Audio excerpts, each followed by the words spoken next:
Hello, everyone. If you're new here, welcome to the Justin Hollen podcast. And if you're returning, welcome back. For those of you that don't know what this podcast is about or who I am, my name is Justin Hollen, and I am a current mathematical finance master's student at the University of North Carolina at Charlotte. And this is a podcast where I host long-form conversations and discussions with friends, associates, professionals, and academics, discussing a range of topics that I think will bring value to you and that I think would be interesting for the world to hear. And so today I have my friend and former classmate Mike Buck on the podcast, who is one of those guys where when you see him, he's never in a bad mood, and I swear every time I've seen him, he's always been smiling. And even though we've only known each other for a short period of time, I can genuinely say I've enjoyed every interaction that I've had with him. Today on this podcast, we talked about topics ranging from our time at UNC Charlotte to life within the finance world and also living within Charlotte, North Carolina. I hope you all enjoyed this conversation that we had. But yeah, thank you for coming on the podcast. No problem. I guess first thing is, honestly, is it Mike? Is this short for anything? Mike? Yeah. No?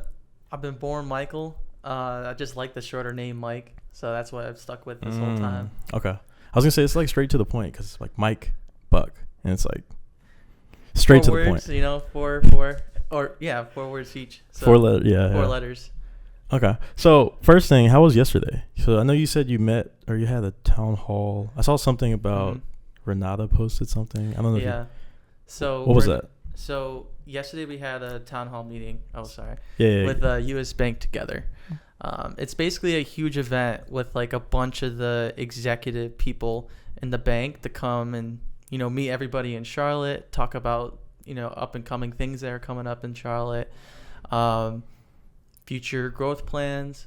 So I'll give a little summary about that. Start off with a little bit of networking. US Bank actually has 9 business resource groups, which are like the African American group, Pacific Islander, professional networking, and they have also another one called Best in Us, which is like basically you do a good job at your work, your manager gives you a little thumbs up, and then you get points. The more points you get like $100 gift card at the end of the year and stuff. What? Yeah. So how does that? So it's like a dang. So is that gonna take away from your bonus? Like that's completely separate. That's extra. Yeah. Oh, okay. So the more points you accumulate, you can get cooler things. At this town hall specifically, if you had like 5,000 points or 10,000, you can get like shout out by the CEO. Be like, we want to congratulate this person and stuff. I'm part-time. I can't accumulate it. It's mostly for the full-time employees. Yeah. But it was pretty cool to see that. A bunch of other cool people. And then networking too. You get these little tumblers the more you network, and then they give you a little card and they give you these. So it was kind of cool. So where was it at? It was in the Westin Charlotte hotel area. So it wasn't at US Bank, like the office? No, US Bank needs to get their own building, not gonna lie. Wait, what? They don't have their own building? I mean, they have a consumer branch, okay. Like downtown, but they don't have their own like building, their own name on it and something, Like they have like JP Morgan technically doesn't have their own building. Mm-hmm. They have their own like consumer branch and stuff Charlotte. Like that. Yeah. Okay. So most of the employees actually work inside Hearst Tower, which is the Truist building. Mm-hmm. So it's kind of weird. We're working like in the building of our competitor, so it's kind of like, okay. I mean, I don't care. It's what they want to do, but yeah. I think it's about time we should get our own building, and that's actually what they talked about in the town hall. Getting more presence in Charlotte, or what? A lot more presence. Okay. Yeah. So like for the past couple years, actually, a lot of branches have popped up here and there. There's one like down the street from UNCC. There's one like right across from a Whole Foods up in Huntersville where I live. I'm sure they're going to be building more like kind of south part of Charlotte. Yeah. I have a friend that works at the branches. He worked at the UNCC one when they opened, and now he works in the Pineville one. Yeah. Those branches, I mean, I've been in a lot of bank branches, and they're kind of boring. But the US Bank branches, it's like they tech it out. You know what I mean? Really? They got like these little sign-in tablets and stuff, and it's like, oh, you just need to pull money out, we'll direct you right to the ATM over here or something. And it's just a bunch of cool technology inside the branch. Do you actually go to the branches like to do stuff? I just went like a couple times. Okay. Because one opened like literally like 2 minutes away from my house. So I was like, I'll show up, support. Yeah. The mayor of Huntersville was there to support them. So I was like, I'll show up just to support them. Oh, really? But I don't go to much branches as much as I'd like to. But in terms of the event, after networking, this is when we had the town hall. And there we had Andy Sari, who was our CEO. We had Gunjan Kedia, who's our new president. Okay. She used to be the vice chair of something called WCIBO, which stands for Wealth Corporate Institutional Banking and Operations. So it's like So she was in charge of all of that? She was in charge of all of that. Okay. What the heck? And then they made her president. Uh-huh. Because she did a really good job kind of leading initiatives going forward. I think his name is Stephen Phillipson. He used to be the head of like specialized finance, but then he stepped in the role of vice chair of WCIBO. And then our chief digital officer, Dominic Ventura, he was there as well. We got to meet all of them. Really cool people, especially Gunjan Kedia.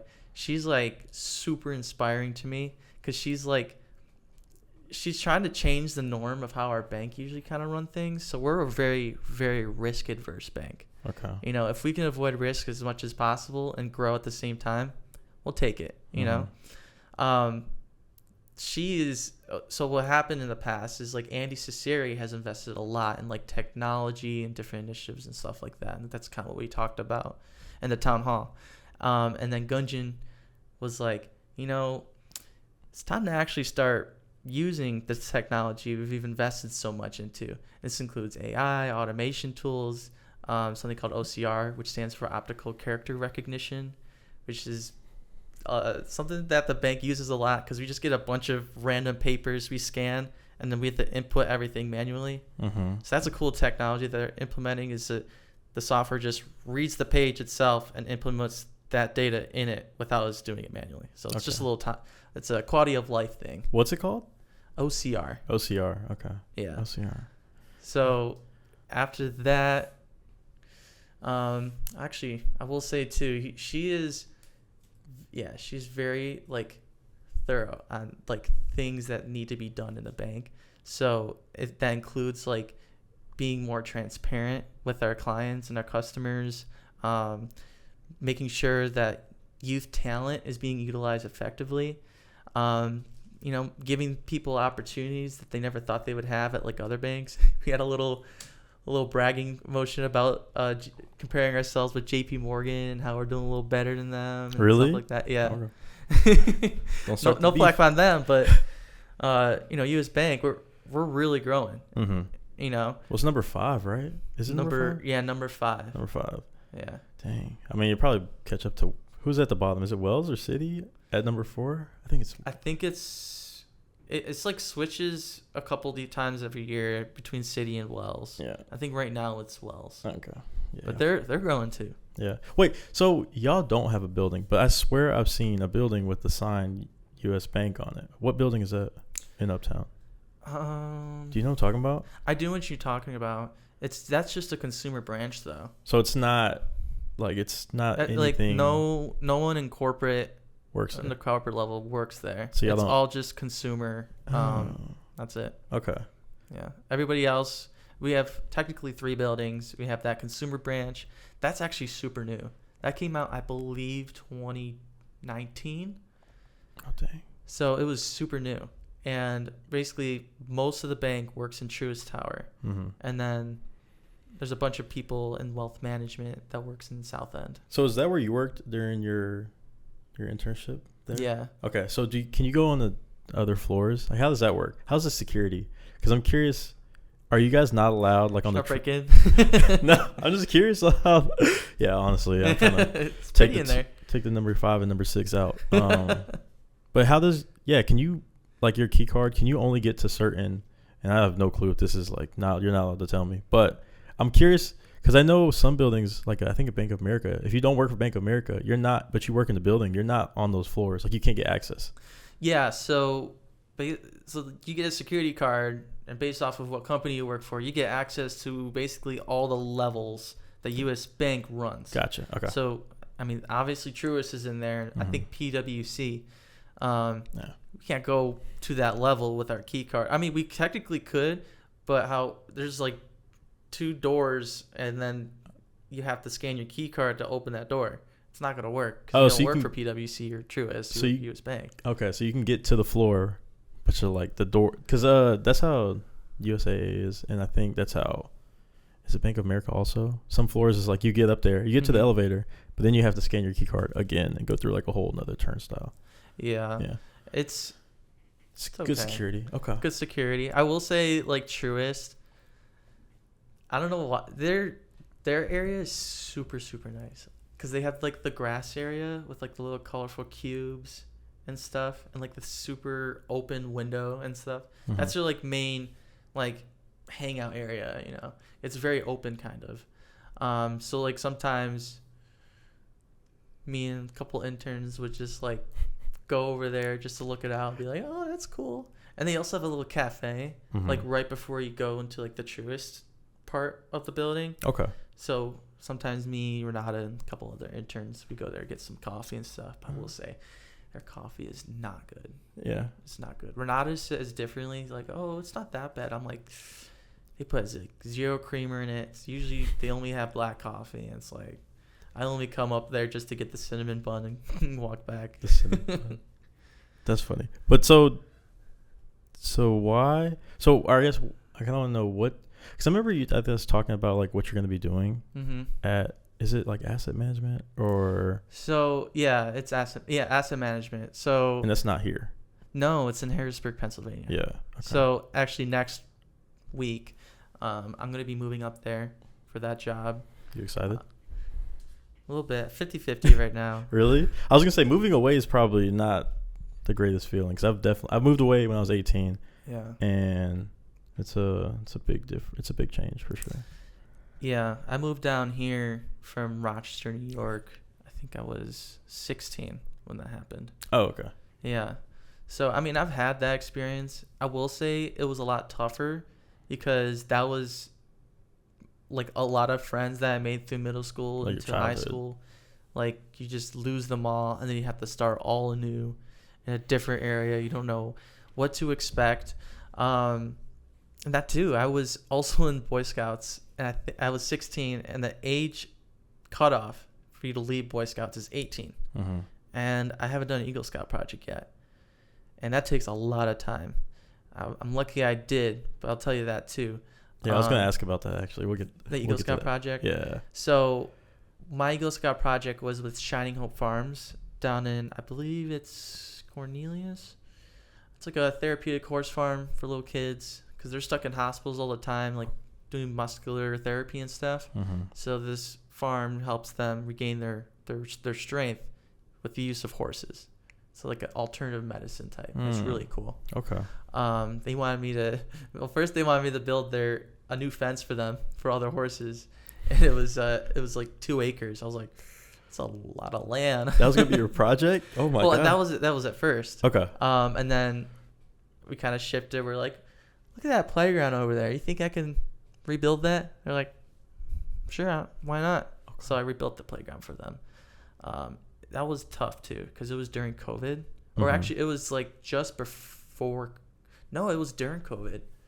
By the time I actually got to the council within Huntersville, presented it, pitched it to them, go to Lowe's, get all the materials and everything, get all the funding from like local businesses that wanted to help for the project. By the time I actually started building, it was like 2020. So imagine that, like, you're leading probably, I think I had like 15 to 10 people helping me build this playground. And it was like a two-day process. You have one, tear it down, and then 3 days. So one day you tear down the whole playground. Second day, you clear all the rubble, and then you have to put in the cement and the big wooden posts for the foundation. Yeah. And then the third day is build everything else out. So yeah, it was a 3-day process, trying to coordinate with other little young high school Boy Scouts, trying to help build the project, and other scout leaders to get involved, and parents. A lot of Boy Scouts didn't want to come out to my project, which I understand because it was kind of a like unsafe time. That's true. But you know, it was like a big learning lesson for me, like in terms of project management, communicating with them. Like, okay, we're gonna build this, but everyone had either bring your own mask or we'll bring a mask for you to wear, 6 feet distancing and everything. And then, you know, some of the younger kids don't know how to use like hand tools and never really used it. So we have to like show them that's breaking 6 feet contact technically.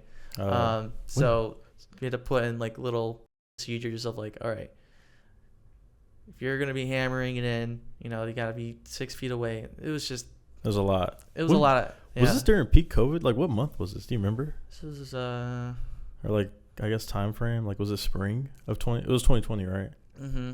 So we started building it, I believe, in the summer in June. And then I started college in September. I was about to ask that. I was like, okay, so you started at UNCC, right? Yeah. Yeah, in 2020. Mm-hmm. Okay, gotcha. So, yeah, by the time I actually got that project finished,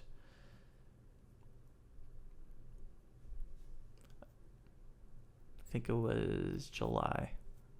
It was like right before I started college. July of 2020. Mm-hmm. Okay. So that was your Eagle Scout project.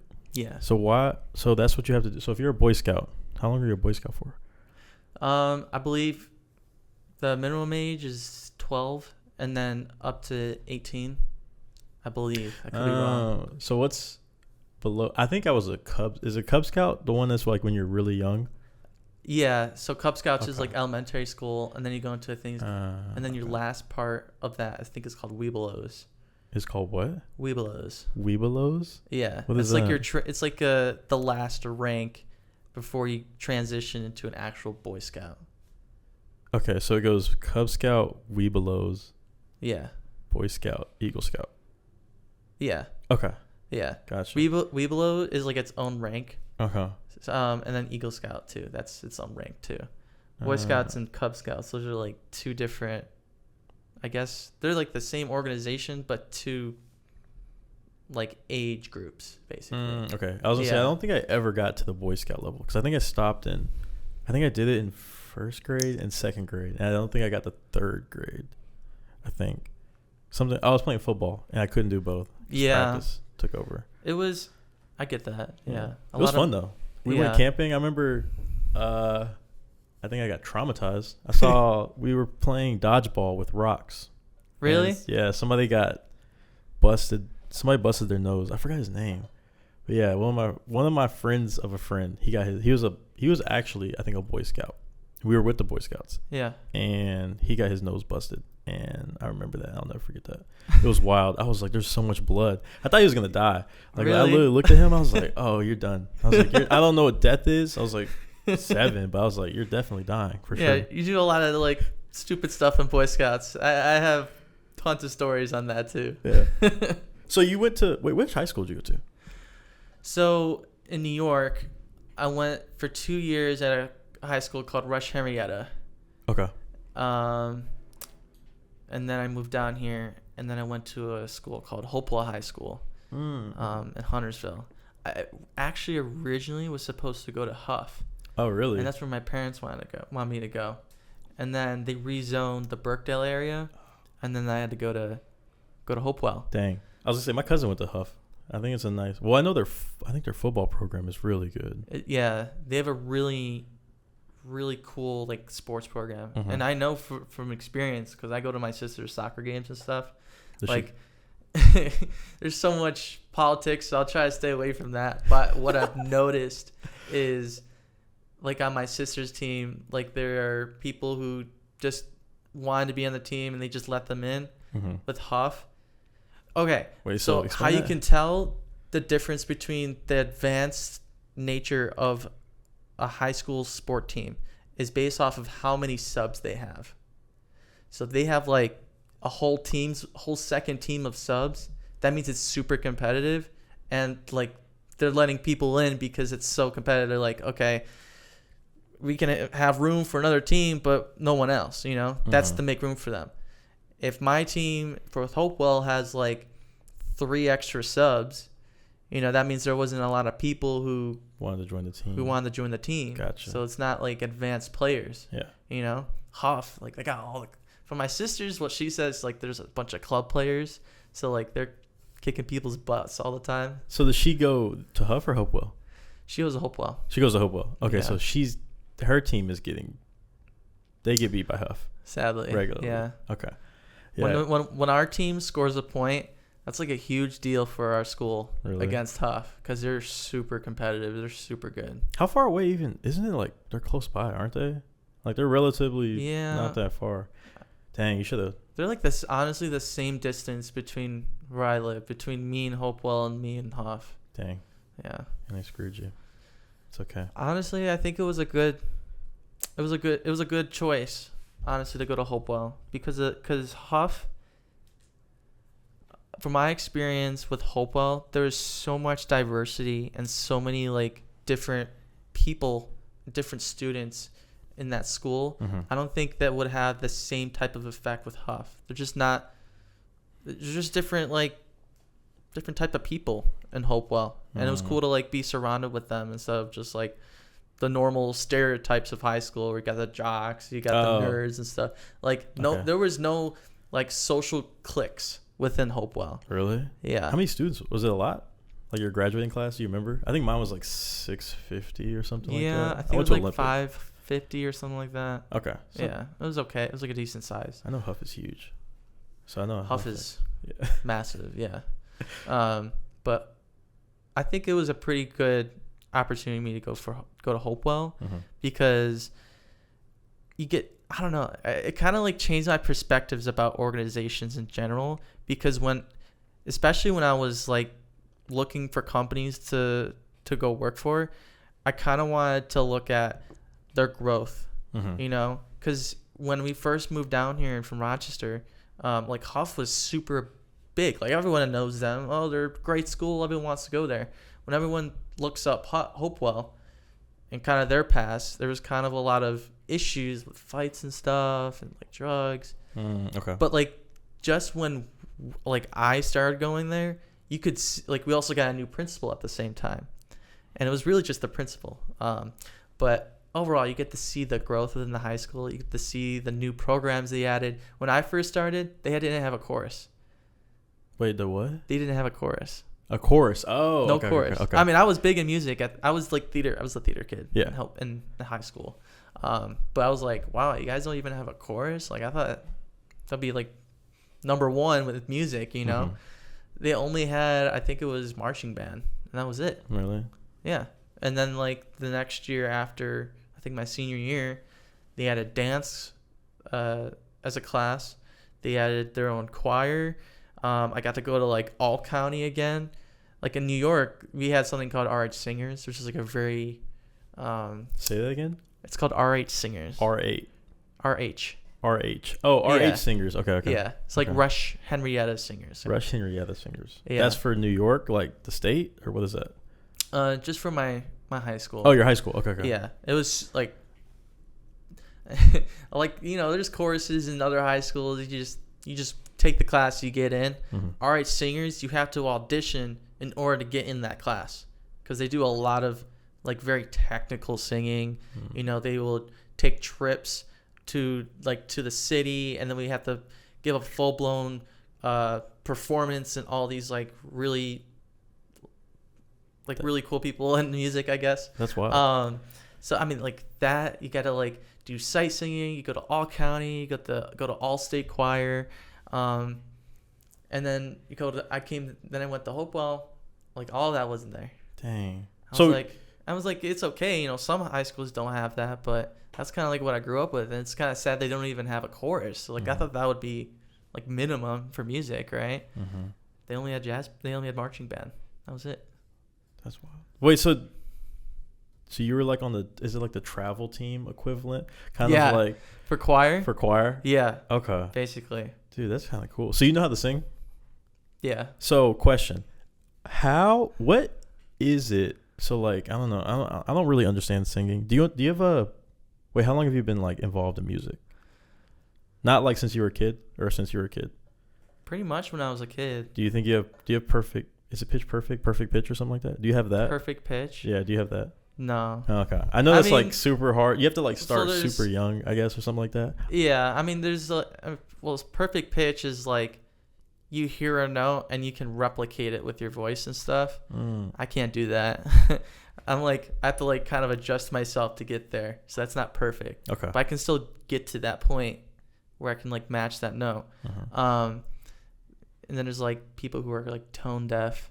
It was kind of it was kind of weird because like in Hopewell there's like people trying to like really be engaged in singing, but like whenever we do practice, like our teacher, Mr. Baumgartner, he'd be like, all right, sing this note, and then the guy would be like, and I'm like, we're just like waiting for this guy to like make the note because he's the only guy that's not like in sync with everybody else. Yeah. So we're just like,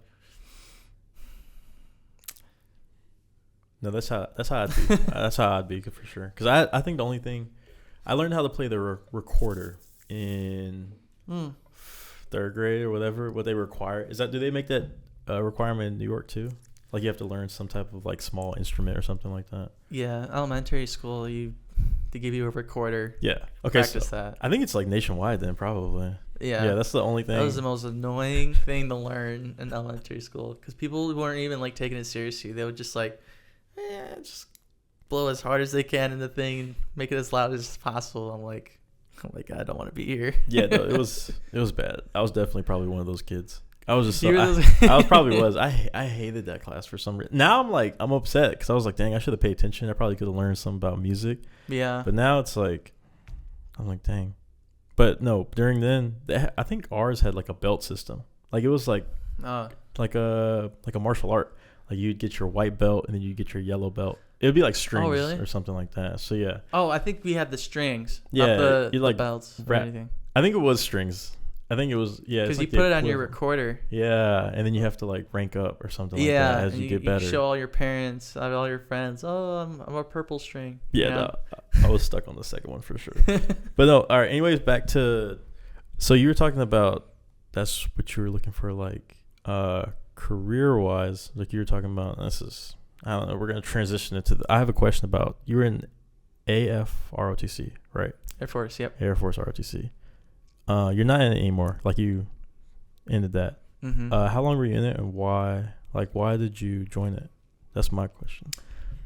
So, I joined the Air Force ROTC program because I kind of had an epiphany after high school or like my senior year. So, I mean, I've been doing theater and music and stuff for the entirety of like high school and high schooling in general. And so I was like, I don't know if there's like a good stable career path within theater. From my experience having met like real professional actors, like it's like, oh, I get to perform on a cruise ship, like that's their peak or something. And but again, you gotta audition for that, you gotta stay in top shape, you gotta, if you break your ankle and you can't perform, that's it. Yeah. No more salary, no more pay, nothing. I was like, it seems like a very risky career path I'm not ready to go down. So kind of during that time too, there was like Marine recruiters coming into school with the pull-up bar. How many pull-ups can you do, son? 5. And I do 10. They're like, come here. They pull me into a room like right next door. Hey, want to take the little pre-ASVAB thing? You check your scores and all that. I got like pretty high in general. I was like, is that good? And he's like, son, have you ever considered the Marines? I'm like, I've heard about you. My cousins, a lot of my cousins have actually joined the Marines. Oh, really? Yeah. Okay. Do you know where they're stationed? If they're in California or North Carolina or Japan or anything like that? I mean, you probably don't know. I doubt my family even knew where I was at, so it's okay. I mean, I don't know where they were, but they, I've heard a lot about the military. And I was like, that's a stable career path. You get in. That is true. They pay for your schooling. That's what kind of caught me on was the GI Bill. Okay. I didn't get any scholarships or anything like that. Well, I mean, you know what? I did get a scholarship for theater for a full ride, but To where? Greensboro. UNC Greensboro? Yeah. Oh. But you didn't want to take that? No. I was like, okay, full ride, but again, I was like questioning my career path. I don't know if I want to go down it. And my dad was also kind of making sure that I was picking the right one. It's like, think hard about this, you know. Mm-hmm. In the theater music world, it's not you go to an interview, you go to an audition. Yeah. And, you know, if you suck at the audition, you got to go to the next audition. It's just tedious trying to get like a job and keep with it for a year, because like people go on tours for musicals and stuff. Mm-hmm. They only last like 1 to 2 years. So I'm like, I really didn't want to go down that path. So I talked to a Marine recruiter. He was like, all right, here's my information. Call me if you want more information about signing up. And I was like, okay, let me talk to my dad first, since he's kind of helping me out what to do in life. Talk to him. He's like, hell no, you ain't going to the military. What are you trying to, you're not going to die. I don't want you dying out there. And I'm like, well, the guy said you don't actually go into, you know, gunfire, active war zone all the time. Yeah. You know, sometimes it's just office work, you know, stuff like that. It's not always guns blazing every second of the day. Yeah. So he's like, all right, you know, if you really want to do the military, maybe there's a safer alternative. You know, a lot of people, you know, people been in the military for 25 years have never even seen any gunfire on them. Mm-hmm. So there are career paths like that. Those are who we call pogues. Pogues? Pogues. Yeah. The person other than grunts is what they're called. Person other than grunts. Yeah, you'll see people like in the Marines especially. They'll see people that have like they'll have like a full stack of ribbons, and then they won't have it's called a CAR, which is a combat action ribbon. If they don't have that, that means they never saw combat, and you're like, you're a general and you don't have that, then people will make fun of you. Yeah, but sorry to interrupt. Oh no, you're good. Yeah, so after talking to my dad, you know, I was going to UNC Charlotte at the same time and trying to figure out what I was going to do there. Originally, I was actually going to go study biology as well. Oh, so that too. That's so like out there, right? Yeah. I did theater, I'm going to the military, and then I'm trying to fit in biology at the same time. But I did there's something called PLTW, Project Lead the Way, which is a little like science pathway. It's like the STEM, but for specifically science people. That was at the high school. Okay, I was gonna say I feel like that's a CMS thing, because I think I had that at my school too, but I'm not sure. Yeah. Project Lead the Way. That sounds familiar. Yeah. So you did that? Huh? So you went into that or no? I did do that. Okay. Yeah. Nothing special. You just take these really structured like medicine science courses, and I thought they were really cool. Okay. What really brought me on board was the genetics part of it. I was like, whoa, you can like, there's new technology coming out. I was like, oh man, I really want to get into this. So that's why I did biology at UNC Charlotte. But at the same time, I was like, maybe I want to do the military too. And my dad was like, you know, find your path. You know, if you don't want to do biology, you can switch your major. If you want to leave the Air Force or something like that, you can do that too.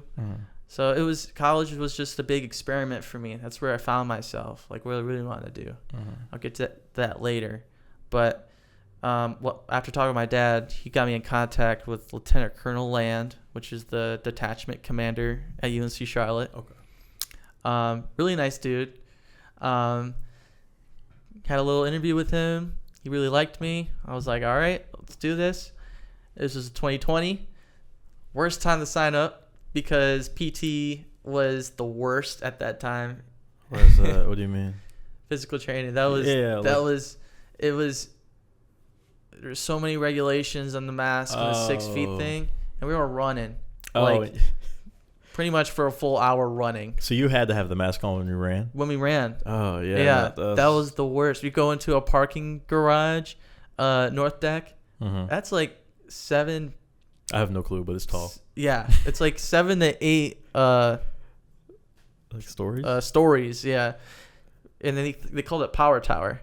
So Power Tower. So basically how it worked is you start at the bottom, and then every time you go up a ramp or run around, you have to do something different. So you do like bear crawls, lunges, jumping jacks going forward and stuff. So it was intense with masks on, 6 feet distancing.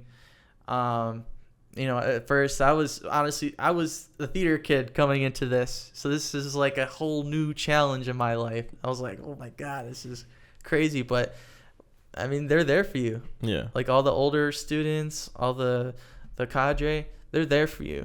If you're slacking, you're not like keeping up with your flight, they'll push you. Mm-hmm. They'll yell at you if they have to. They'll be like, come on, Cadet Buck, get your ass on. Let's get it going. Let's get it going.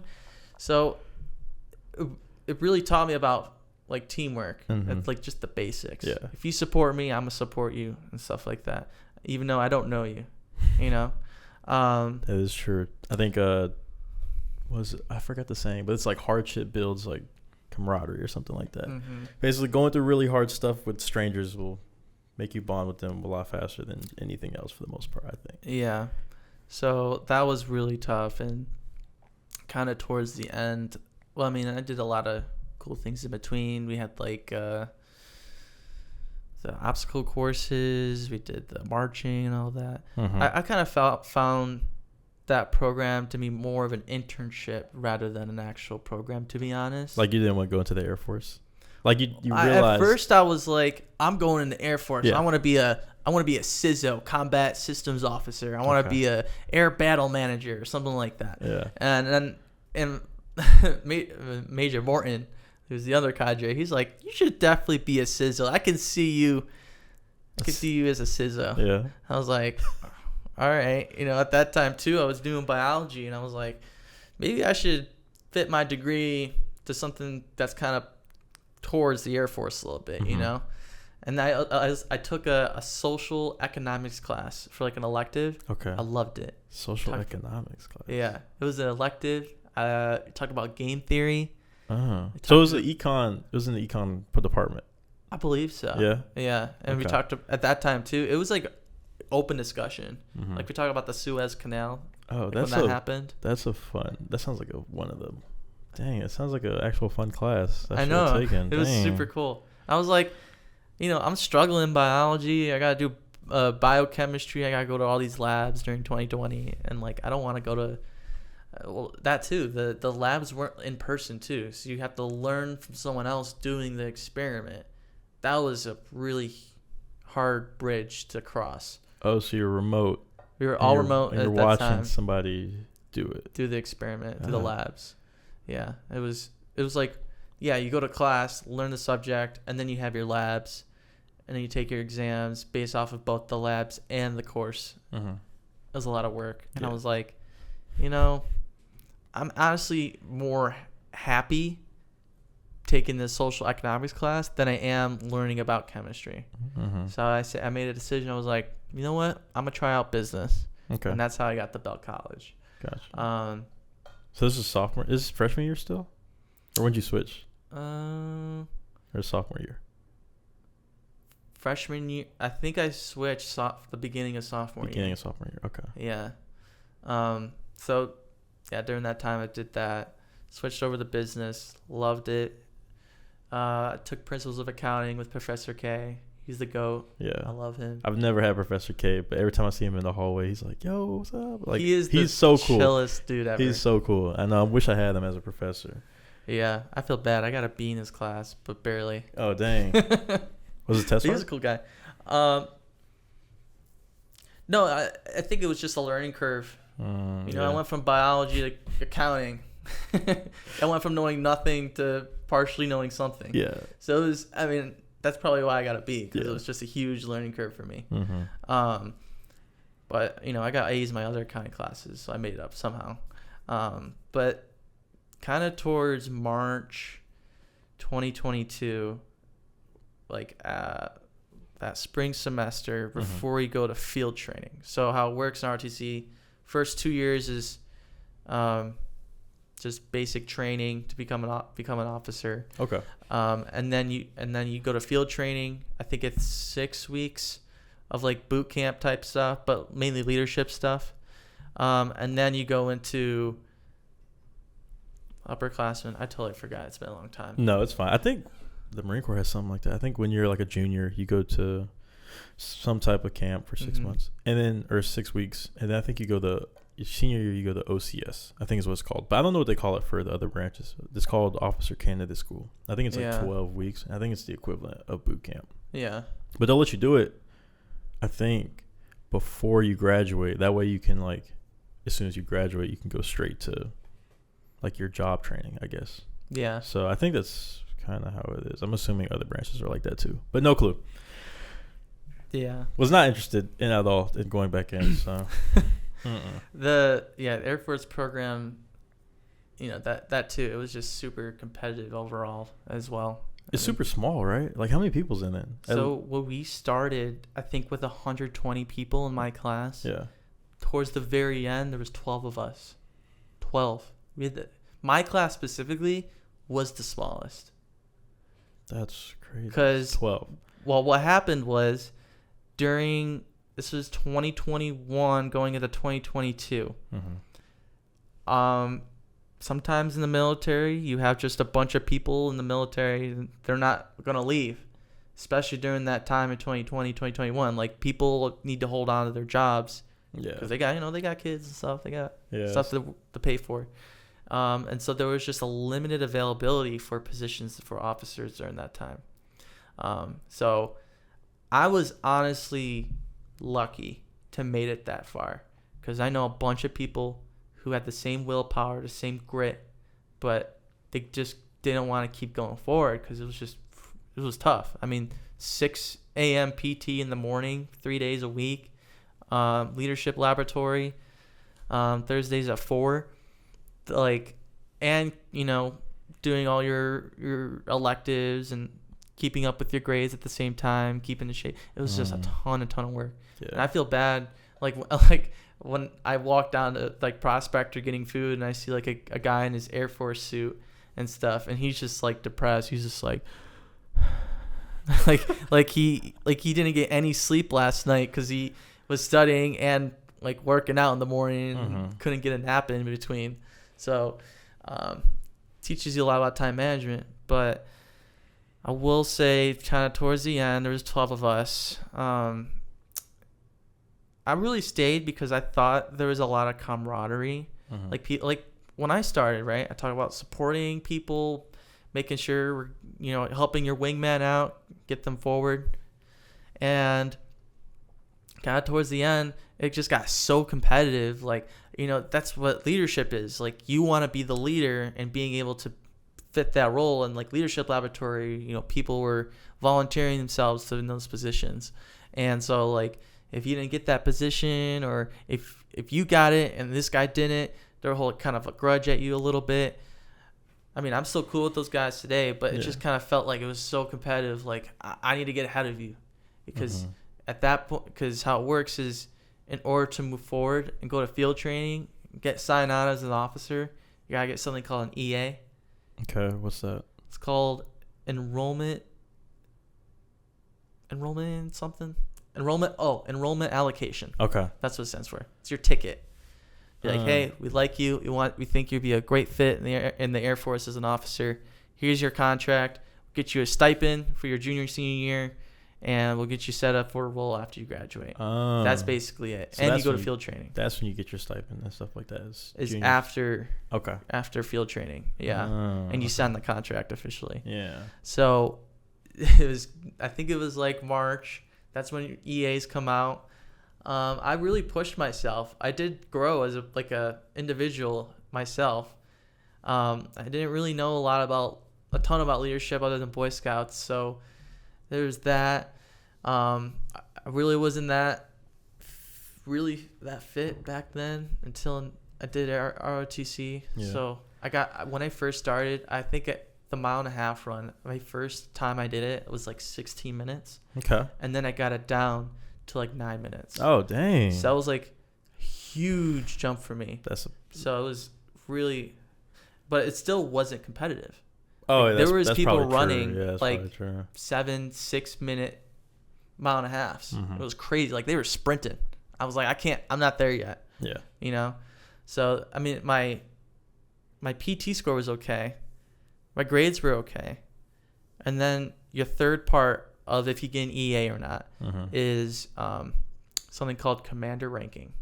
Okay. So it's basically, does your commander like you or not? Oh, nice. It was a popularity test. That's really what it was, to be honest. That's true. And I mean, at that time too, I was also working part-time. You know, I was out of car payments and stuff. So there's little events on the side, like on the weekend, you go to a little obstacle course or something, and they teach you and stuff to go to the high school, and you try to recruit people from JROTC and stuff. They wanted you to do that. It's about what you do outside of ROTC than what's in it, to be honest. That's what got people ahead. I didn't because I needed money. Yeah. I was like, I'm working. I got bills to pay. So as I kind of saw that, you're like, you know, maybe Mike's not that passionate about the Air Force. And I was like, no, I'm really passionate. I'm growing. I'm developing. I really want to keep going forward. And that kind of hit me. We had a new commander come in. So it was Lieutenant Colonel Land. Okay. And now it's Lieutenant Colonel Graves. Actually retiring this year. Oh, really? Yeah, this semester. So she's done now. But when she came in, she's like the nicest commander I've met as well, including Lieutenant Colonel Land. But Lieutenant Colonel Graves, like I had to sit down with her, you know. I was like, I don't know if I have a competitive score to get an EA because you're competing with the national people. And, you know, I'm not trying to become a pilot, CISO, or air battle manager. I want to be in acquisitions. So those 3 roles that I mentioned, those are called rated positions. Those are like very unique positions to have in the world because it's only really offered in the Air Force. Everything else, like if you want to be in acquisitions, you want to be a logistics officer, those are non-rated. Okay. So those are a lot tougher to get because there's not a lot of demand. Wait, so the non-rated is tougher to get than the rated ones? Really? Yeah. Oh. So like they want pilots, they want airband managers, CISOs and stuff. So so if you were applying for those positions, it would have been a lot easier for you to get that officer title and stuff because it's only offered in the Air Force. That's true. Everything else kind of had to compete with everybody else that also wanted those positions. And again, at that time, not a lot of people were leaving, so it was even more competitive. It was a super tough, competitive landscape. I was looking at myself, you know, I'm doing business. I met Professor Gay, you know, talked to him about business and stuff. And I'm hearing all my friends are getting internships, you know, working for cool companies in Charlotte. I was like, you know, why don't I do that? You know, there's probably a bigger, you know, career aspect than just than being an Air Force officer. Yeah, sure. I was so deadlocked on it. I was like, why not try something different? So I think it was in March, and I sit down with my commander. It was actually like a midterm review to just talk to him about, hey, how are you doing this semester? So I used that to actually talk to him, be like, hey, I thought about it. I really want to try internships with business this summer, then go into field training. And I made an executive decision in my career. I said, hey, I really appreciate all you've done for me, but I'm quitting Air Force. Yeah. It was a huge step because I've taken 2 years of my life to get to that point. And what was nice about what he said was like, well, first he said, oh, I knew you'd say this one day. Like he expected me to like come in and say this, like I quit and stuff. And I was like, really? But the nicest thing he said was, you know, Air Force ROTC was always meant to be an internship and define who you are. So the fact that you're taking a step in your career and not pursuing what other people have imposed on you shows that you've grown and have actually taken something from this program. So like I encourage anyone, if you're just like scared of going into the Air Force, going in the military, try out ROTC. Like that is probably the most growth I've had as a person, probably than in my last 2 years of college. Kind of set a foundation for myself as a leader, as a follower, and everything else. So what's your opinion on required service? How do you feel about that? If everyone, Like, I mean, you suggest that everybody should maybe join ROTC or I'd try it out. Try it out. But do you think, what's your opinion on like requiring everybody in the country to, do 2 years of military service or things like that? I know some people have a really strong opinion about like, hey, everyone should do this. And I can see the benefits, but I'm kind of curious. What do you think? Even though you weren't necessarily in, do you feel like, or even like a ROTC program where you have to like learn, I guess, traits of discipline, things like that. Would you, if you were the president with a magic wand, would you be like, everybody has to do 2 years of ROTC, or you don't think it's beneficial for everybody to? No, it really isn't, because there are strengths that people have not found out yet that I believe is out there. Some people, grew up with in a military family. Some people haven't, like me. Some people really have huge strengths in math and want to be like an educator. Some people want to be doctors and lawyers and stuff. And like making a requirement for them to serve our country, it's directly, I don't think it's fair to them, because they can impact and improve our country indirectly through the other roles that they take on. That too, what's it called? The DREAM Act, right? You know what that is? It's like immigrants who come into the country. Oh yeah, you're talking about that. Yeah, they come in, and then I think it was passed by Obama. He was like, give you a little bit of time to set yourself in their country and do stuff and stuff like that. I don't know the intricacies, but what I do know is that there are dreamers here who are technically not full citizens, but they're doctors, they're lawyers, they're bankers. They're contributing to our society, and they're paying taxes. Yeah. Like, why not give them a shot? They're helping us. That's true. But who gets this? Well, I don't know if it's still a thing, but it used to be, if you joined the military, I'm not sure it was for every branch, but you would get, if you weren't from the country and you went through boot camp, like the day you graduate boot camp is the day you become a citizen. Like I had multiple people in my platoon that graduated with me, and then they became citizens that day. So those people get to skip the line. I don't know if they still get to. I think Trump actually repealed that, but I think Obama implemented that too. Yeah. So there's that aspect too of them. Oh, I think how that works too is the DREAM Act. It gives you time to get situated to become a citizen. So though you're like, I don't want to say we are not experts, ladies and gentlemen. Yeah, we do not know. We're just talking. If you want to know, Google it and put it in the comments. But so that's, I guess, okay. So you spent 2 years in AFROTC. Yeah. What'd you call it? Did you call it like, you had like a term? AFROTC. What'd you call it? AFROTC? AFROTC. AFROTC. Is that official, or is that just slang? Okay. So then you went and you got a first internship with Duke Energy. Yep. Cool. All right. So, because the title is called Enterprise Protective Services Intern. What does that even mean? It's protecting the company. There's a lot of physically or everything, like physically, digitally, intellectually. Yeah, I guess electrically, whatever. It was a cool experience, because I was like, when I left ROTC, like they kind of isolate you. Like they don't want you to go into career fairs. They want you to talk to generals and stuff. They want to talk. They'll bring in officers. That's who you network with if you want to be an officer. Okay. Stuff.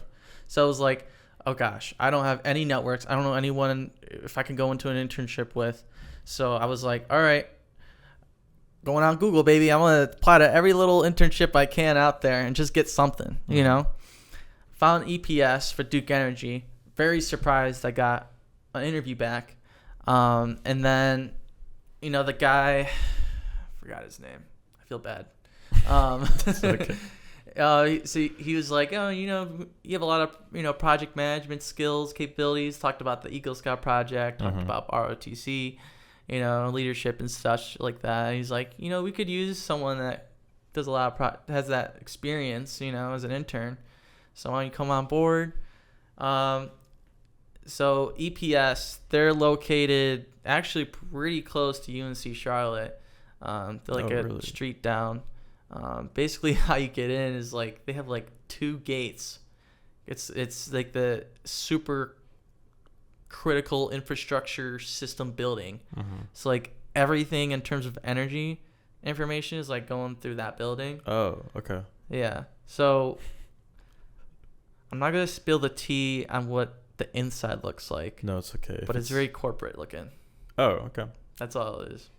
Interesting. I was picturing like electricity just zooming around. And, No, it's just a bunch of like scientists in there like trying to concoct something. I don't know. No, they got like cubicles and stuff. Just people working on things. Regular office. Yeah, pretty much. Okay. So I did that summer, and I was in the risk and compliance audit team. So, and then there's other people, like there's like there's an intern in threat intelligence. There's an intern in, I think that's called the ESCC, stands for Energy Systems Control Center. They do really cool stuff there. But I was in risk and compliance. So they were like, you're kind of new to like everything in general.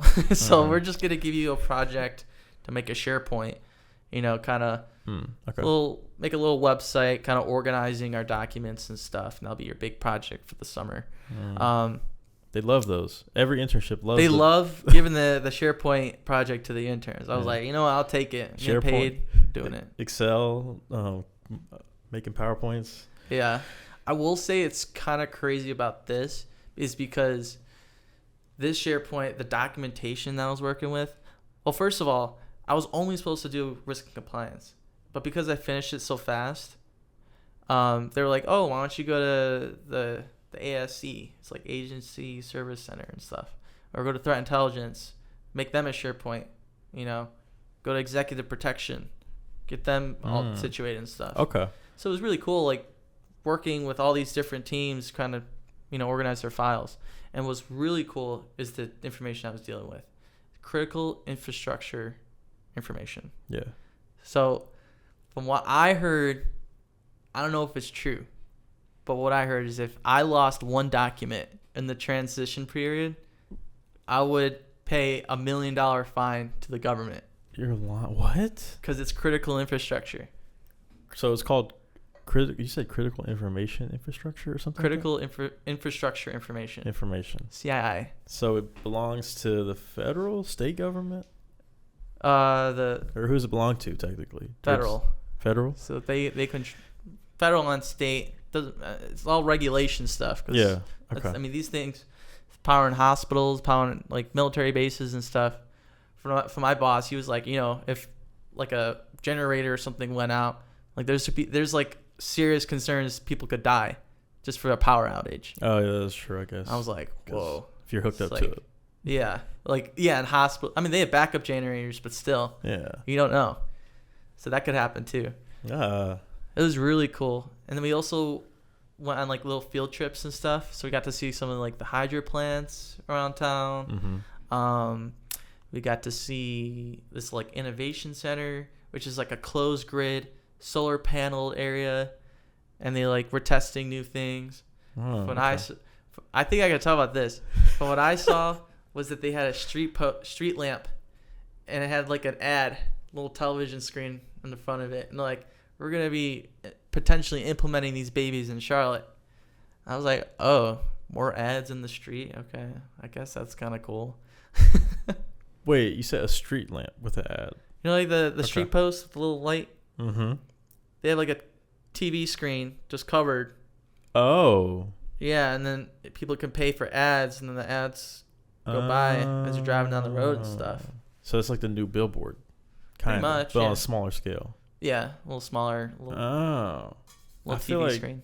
I mean, I guess that might be the future, because if everyone has like auto-driving cars in like 10 years from now, what are we going to look at? I guess everybody's going to be looking at their phone, but I guess if you look up, you can see just like an ad. Yeah, you just like stop at an intersection, you're like, oh, Cheez-Its, I want to buy some now, Yeah, that's smart. Has a billboard ever worked on you? Billboard? Yeah. No? I feel like we're too young for that. I feel like that's probably like our grandparents or something age, like when billboards like worked on people. Because like I feel like they've never worked on me, and I've never talked to somebody and been like, yeah, I saw this billboard, and then I was like, you know what, I'm gonna buy this. I guess maybe Chick-fil-A's. Chick-fil-A's might work. Yeah. Because they'll be like 2 miles down the road. And I'm like, actually, you know what? I lied. Yeah, billboards have worked on me with Chick-fil-A. But yeah, so you worked at Duke Energy. Mm-hmm. And then you went to regional finance? Regional finance. Okay. Yeah. I like have no clue.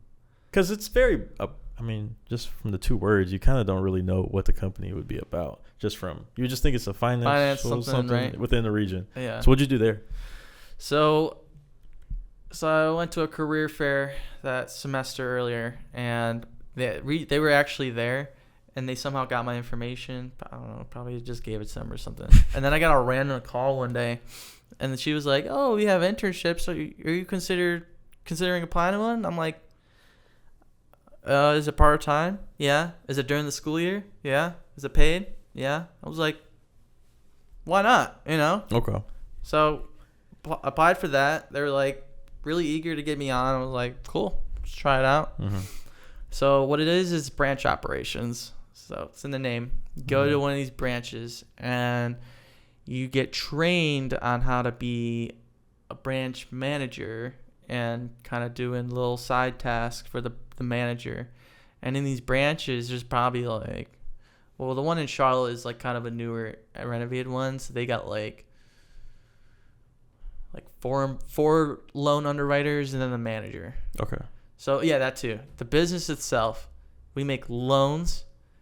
I think it's between 1,000 to 25,000, to mainly subprime borrowers. I was gonna ask, do you know which type of loans? Subprime loans. Subprime. How long have they been around? Do you know? They've been around for a while. Before 2008. Pretty much. Okay. Kind of, they don't have anywhere else to go, so they come to us. But our company is really, regional finance, really like puts down on like no predatory lending. Okay. Because that's what other loan companies kind of do as subprime borrowers. Mm-hmm. They're like, oh, you can't go to JP Morgan, just come to us, and then we hit them with a 45% interest rate. It's crazy. Yeah. And I was like, that's not cool. Like maybe they had a bad streak, trying to get caught up on something, give them a break and stuff. So that's what regional finance is. Okay. We and what we do is a lot of creative finance with the loans. So in order to get like a lower interest rate, sometimes we have to put a little bit of collateral on, and we put like physical items like maybe like a lawnmower, a printer, a computer, and stuff. Get the value on that. And then sometimes you also do auto loans. I don't recommend that, because if you don't pay off that loan, your car's gone. That's not good. But it does give you a really low interest rate on a loan you can't get at like a normal bank. I was gonna say, isn't that all auto loans? I'm not sure, but I know it's like if you don't pay the loan, they usually just take the car. Usually, I don't know how it works. Usually, I don't know how. They give them some. We kind of give them some time to like get their funds together to like make a payment and something. Mm-hmm. I believe it goes out to 120 days past payment before we actually start taking stuff about it. Okay. So yeah, we're not gonna be like, oh, you missed a payment one day, ours. Give me the car keys. Where's it at? Where's the office? Do you know? Or I guess you. It says there's only one in Charlotte. What's it called? Okay, the Cookout. By near University. Yeah. And then there's this restaurant, something like Rover's. Are you talking about across the street or on the same side of Cookout? Oh no, there's same nothing. Side. There's nothing across the street. Yeah, you're right. Yeah. Okay. I forgot that restaurant. Is it in that shopping center or something? Yeah, a little bit. They're kind of like in that area. They're really close to UNC Charlotte. In between Cookout and Chipotle. You know where Chipotle is at? Not Chipotle. No? It's Wingstop? like I don't know what it's called. It's like that restaurant. I forgot. It was like Nah, it's okay. Rover or something. Rover. Okay. So then you worked there. Mm-hmm. And now you're at US Bank. And is your job gonna be the same thing you did as an internship or no? Totally different. Totally different. So apply to US Bank super early. I recommend everybody that wants to get an internship apply early, because that's how you stay ahead of the competition. Like if you're applying now, it's probably too late. Maybe not. I don't know when this. No, like, so because Wells, I applied to Wells, and I think it was in May. And I think like JP Morgan was in May, and I think like Bank of America is the only one you can postpone because they take forever. Yeah. Sorry, no shots. No, so U.S. Bank, they start their internship applications in August, kind of towards the end of all the other interns and stuff. Mm-hmm. So they, that's the perfect time to apply is in August. Okay. I assume Bank of America also does that. I think August is pretty much the best time to start applying. August and September. Mm-hmm. August is pretty much when everything starts up again. Yeah, I was gonna say September. I think is when. I think probably October. If it's October, September you're too is late. when they kind of want to get all their applications. Well, how it works is, from what I've heard, if you're it kind of comes first come first serve, right? So recruiters, they have like first you get filtered out through an automated system, which I hate. Don't you hate that when you apply to something and then 3 minutes later you get a rejection email? Yeah. Because a little robot said, "Oh, it doesn't fit our criteria," and you don't know what. Which part? What part it knocked off? And I'm like, oh, all right. But if you don't get knocked off early, you get like a little list for recruiters to look at you, and then it's kind of first come first serve. If you have a reference and you put that in your application or email and the person's name and title, well, how that works is they actually, I believe they send them an email like, hey, do you know this guy? Yeah, I know him. Okay. And then you get like first dibs for an interview. So actually, that's how I got an interview even with Bank of America. US Bank, I was pretty lucky. I didn't have a reference, but I still got an interview with them because I applied early. But with Bank of America, my mom, she knew someone that worked at Bank of America. I put her in the application. And I got an interview like the next week. Dang. It was quick. I was like, oh, okay. References do work. References do work. Yeah, that's no joke. I was gonna say I need to give me a reference for all the banks. Citadel. I'm sure some people. Yeah. Have you seen Citadel? I don't know if you like pay attention to it. I just look at like the internship salaries for like the largest ones. I think like last year they're paying their interns like $16,000 a month, which is crazy. Yeah. It is really crazy. Like my friend in New York, he was talking about, oh yeah, my friend makes like so much money and I can't keep up with him. It's crazy. I don't know. Citadel's, I think what their initiative is trying to get the next math genius because they do a lot of quant finance. That is true. So, but that's why. I mean, I don't know. I kind of find it interesting, like looking at like the history of it, and I think it was 2007 when like Citadel almost like died, like almost like Oh really? I didn't know that.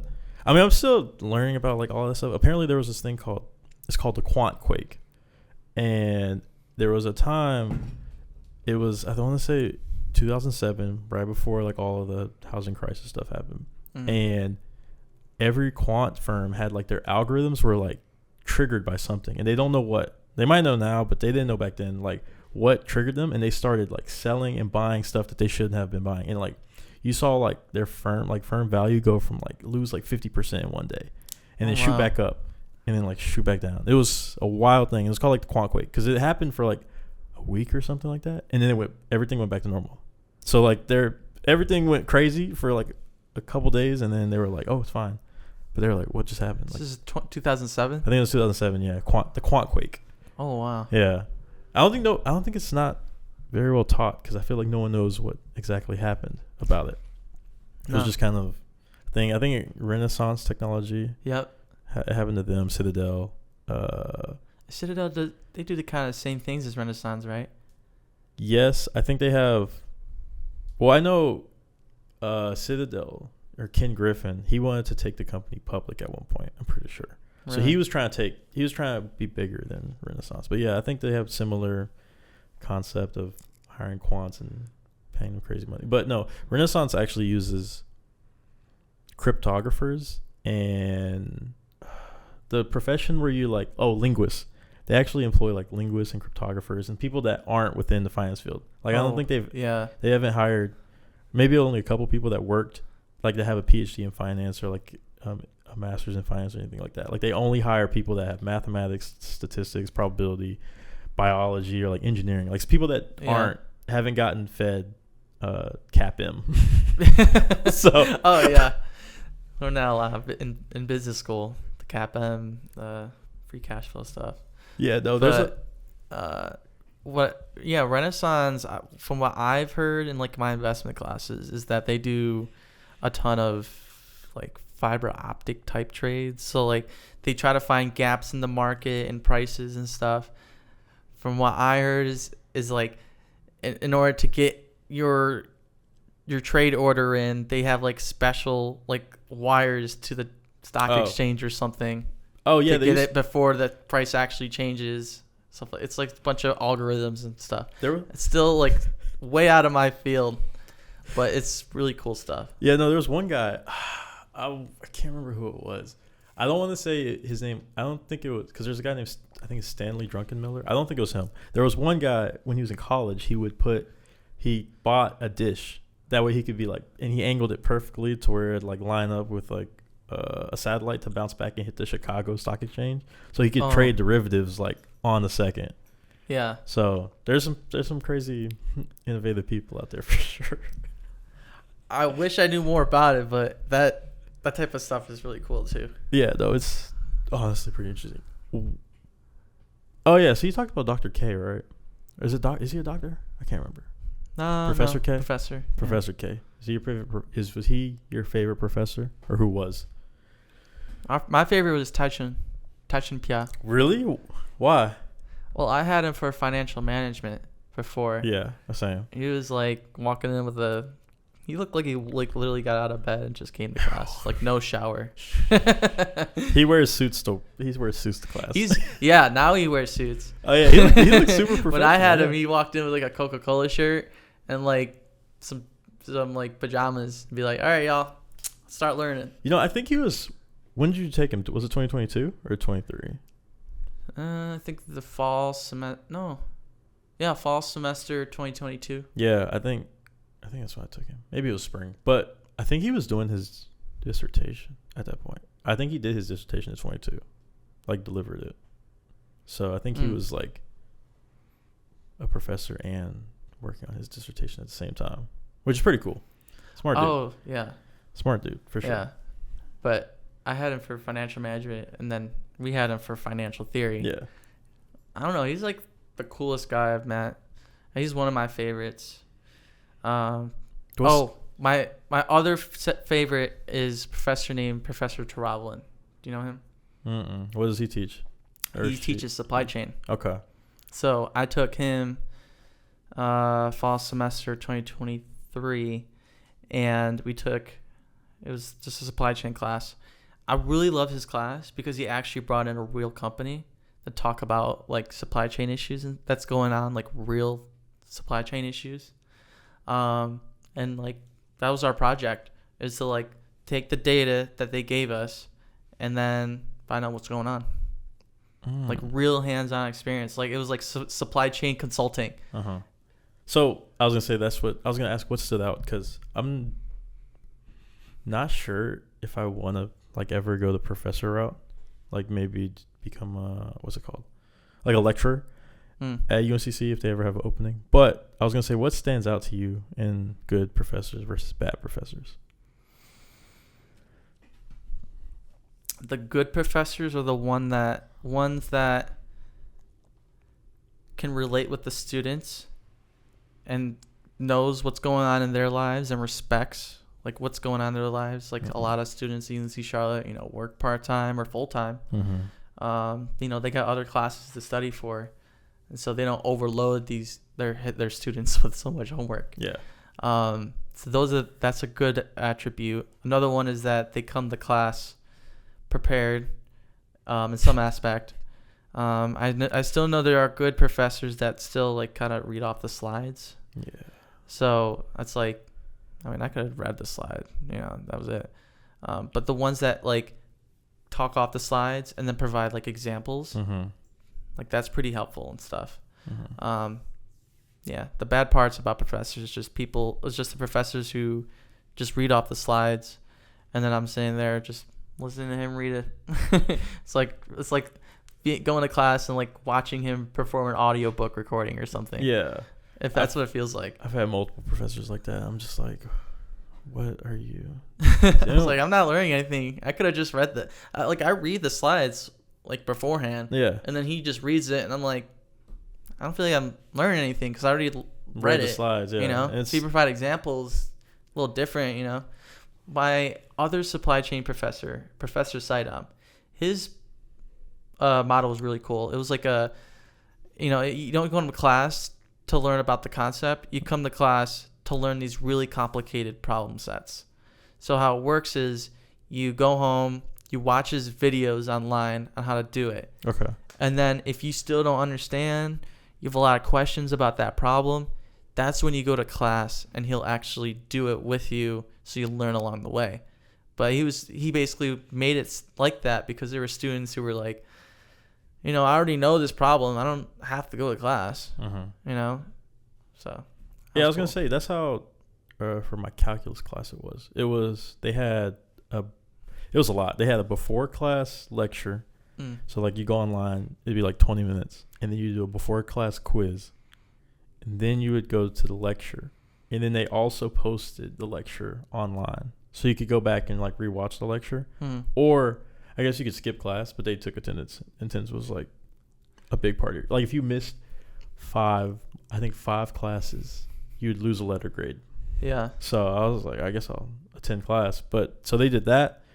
And then on top of that, then you'd have homework. And I was like, ooh, I will also say this too. The professors that make a boring subject entertaining and fun are the best ones. Like, for example, Professor Bowles, when she taught business law. Mm-hmm. Have you had her? I did have her. You did? It was online, though. Oh, it was online? Oh. And I was taking it while I was at work. So during my internship, I would, like, stop and then just, like, watch the video. But I was still working for the most part. So I really did not give her any appreciation, unfortunately. But well, you should. I know. She's the best. I've been told that she has a great class. Yeah. That's a perfect example of like just an awesome professor, because when you think about business law, you're thinking about policies and all these random court cases that are like standard going forward in the business field. You would think it's all boring, but then she teaches it and she'd be like, oh, we're going to talk about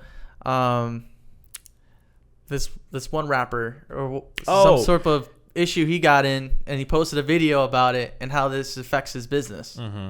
Like current stuff. Yeah, I do remember her doing something like that. Like, I think she did something with the Kardashians, I think, at one point, or something like that. Yeah. So yeah, I do remember. And then she talked about the Pepsi ad campaign with the jet fighter. The who? It was a jet fighter. I think there's a Netflix documentary on it, or like a little TV show, but I think it was back in the 90s or 80s. I think it was Pepsi. They released a commercial about a jet fighter. Okay. And it was like, if you buy this amount of Pepsis in this amount of time, we'll give you a jet fighter. Really? But it was like comedic. Like no one really believed it. Yeah. But the commercial made it sound like you were actually going to get a jet fighter. Because like the guy was like flying in, like, oh, I feel like on top of the world, drinking Pepsi and stuff. Okay. So one guy actually took it seriously. He bought like so much cans of Pepsi. I think it was like $1 billion or something like that. It was like a crazy amount. Like the Mr. Beast before Mr. Beast. Yeah, exactly. And he went to Pepsi company and was like, "Where's my jet fighter? I bought a whole bunch of Pepsi." And they're just like, "Oh, that wasn't for real. We can't give out jet fighters like that." And then he's like, "All right, I'm gonna sue y'all." And what happened? I believe he won that case. That's wild. But he didn't get a jet fighter, sadly. Yeah, he got like a monetary reward. I was gonna say, if the government's giving out jet fighters, that'd be like, he won his court case, he gets a jet fighter. Right? So what was your favorite class? Oh man, I had a bunch of favorite classes. Oh, they all have like I was gonna say, different fun, unique parts about them. I was gonna say, does it correspond to your favorite professor? Or did you have a class that you hated the professor but you liked the class? I think a lot of the classes I've taken, they all have their unique perspectives and how it runs. Mm-hmm. There were some classes that were just pure stupidity. like I wasn't learning anything. And then there was classes like, I think honestly my favorite class was that supply chain class with Professor Taravlin. Yeah. Because like no other, maybe marketing. That class was fun too, but that's marketing. Marketing is always fun. But supply chain, having that actual company come in and we learn off of him, and you know, we bounce ideas back together, and like, I hate group projects because how it usually works is like me and like one other dude do all the work, and then the other people don't do anything. His class, his project, like everybody was doing something, everybody was engaged, everybody was having fun, you know, learn about this company and helping them out. It's like, wow, we're actually doing practical work. That was like the only class I actually had a project with a real company. So that was my favorite. Okay. So what do you think about the overall degree? Like, what would you, like, do you feel like the degree curriculum? Because, like, for me, honestly, I think there could be, like, a lot of changes made to the curriculum for sure. Just, like, on the required courses and things like that. Yeah. So how'd you feel about it? So especially, I guess, just talking, not about your minors, but just about your... the major, the yeah. finance major. Yeah. Yeah. I was going to say, because I did those 3 minors, and I'm not the best person to ask about it because I did a bunch of other different business classes in the school. But in terms of finance, I think they did pretty good. I mean, you take investments, you take financial theory, you take like managerial economics. You could take like international financial management, learn about derivatives. Was it cross exchange rates? I think that's That's concept. a class? Well, no, that's what they taught. Oh, okay. I think it's cross exchange rates, something like that. You know, I didn't go down this route, but I know that they teach like portfolio management and like risk management and stuff, which I wish I could have taken, but my manager just kind of got in the way with that. And then there's the student managed investment fund.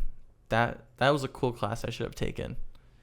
Oh, you didn't take it? No. Yeah, I didn't get to take it either. It's a cool class. I know. I feel like they tell you about it too late, because I didn't find out about it until, like, I guess I knew it was there, but I didn't learn about it until like my semester before I'm about to graduate. So I'm like, I have to take these classes. Like, I can't just take a fun class right now. Yeah, it was also the meeting time for us was during our beta alpha psi meetings. Oh, was it in the evenings or what? It was at 5:30 to 6. Or really? 5:30 to 6:30, yeah. So you didn't do anything while the market was open, I guess, in that class? I thought you would do stuff like, I guess you're not going to be actively trading or anything like that. So I guess that makes sense. They make recommendations. I believe how it works is they make recommendations. They pitch it to the professor. And then there's like other student roles within the fund. You know, the seniors kind of make the ultimate decisions with the professor. But I mean, ultimately the professor kind of makes most of the decisions. Who's invested. So you think the degree prepared you for like your career? Do you think so? Or do you think, because I feel like there's areas where, I mean, we're required to take a lot of like electives and things that aren't really correspond to like our career. So I'm like, I feel like there could have been like some things replaced. And changed. I feel like finance in general has grown so much. You know, like when I went in, I was like, oh, cool, I'm learning about banking, right? And then I wasn't learning about banking. I was learning about financial management itself, corporate finance.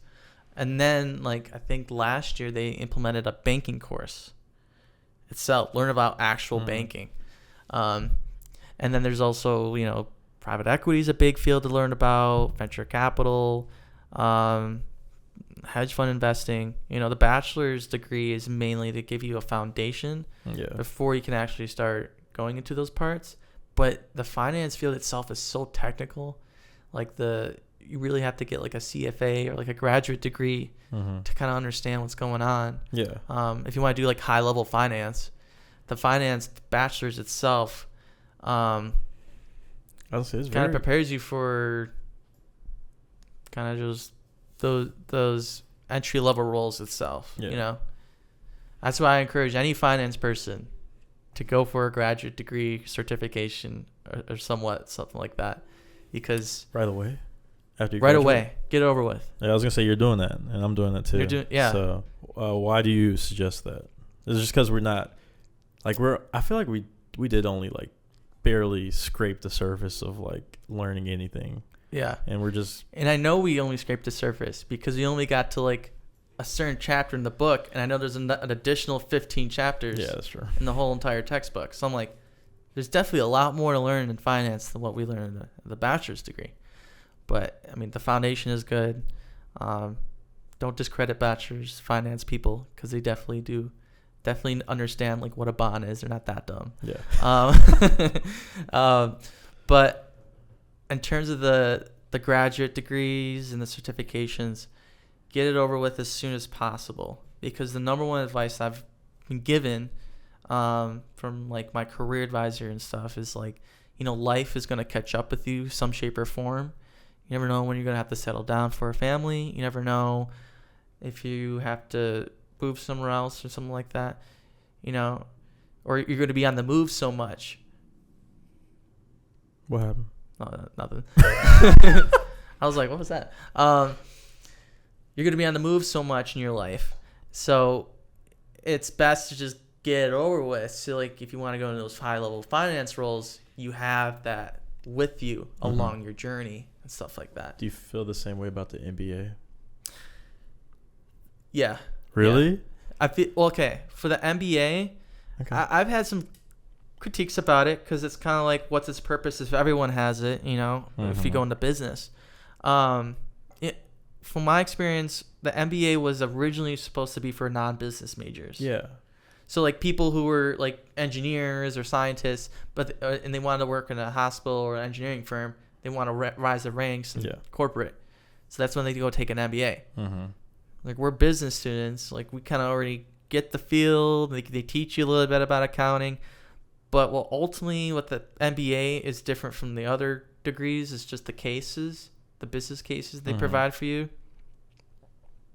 And like the MBA is only really valuable once you have that like work experience with you. Yeah.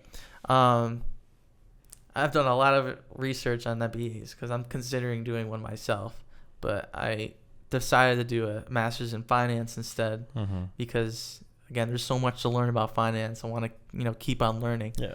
But in terms of the MBA, I still need experience.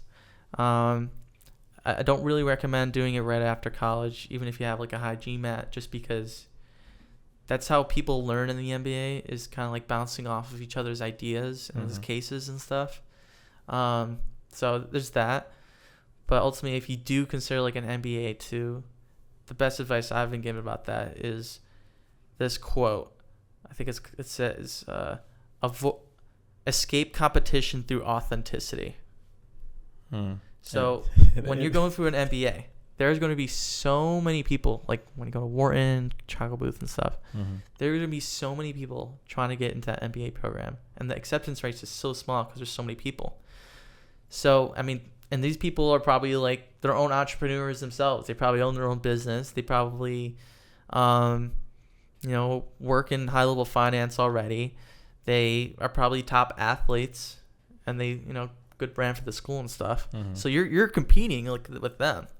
Not everyone has that that status to go into an MBA program with that prestigious background. So in order to get ahead, kind of apply for not only MBA programs but for also high level finance jobs, is to show your authenticity and to show your story and how you've become the person you are today, and how you're going to help other people as well with your backstory, people with similar experiences to yours. Yeah, I was going to say coming out, I feel like coming straight out of college, going straight into an MBA program, especially if you have a business administration degree, I don't know if it's the greatest move. Would not suggest it, but I do like that advice about the authenticity. Yeah, I think that's. Where'd you hear that from? You don't know? Some YouTuber guy. It was a YouTuber guy. Okay, yeah. So it's Like what's it called? It's not some dead guy that said that. No. Okay. No, it was a consultant who tries to help people get into like MBA programs, and he was like, honestly, that's how most people get through it, is to show their backstory, how they overcame struggles, and how they can apply that towards their MBA programs and stuff like that. So you remember? I don't know if you were there. We were talking about during our PAP graduation type ceremony thing. One of the guys was talking about how he's applying to Chapel Hill just because he's having such a hard time getting. Do you think, like, if you had like hindsight, would you have still gone to UNCC, or maybe have tried to go to a different college or something like that? See, Chapel Hill is a target school for a bunch of investment banks. So, I mean, if you're going to finance, it's a great school for that. But what I learned ultimately with UNC Charlotte and how it compares the other business schools in the nation is just its geographical location. Yeah, that's what I love and maybe it's not the best like business school in the nation, but you're right in the heart of a big financial hub. You know, you got Bank of America, you got Ally, Duke Energy, a bunch of other big names in the city, and more to come, hopefully. So what I learned with the Commercial Real Estate Society, this was started by Joshua Buck, good friend of mine. If you know him, Josh Buck. I do know him. Well, you do? Kind of. I know of him. We're connected on LinkedIn. Yeah, that's about it. But I know he's like very.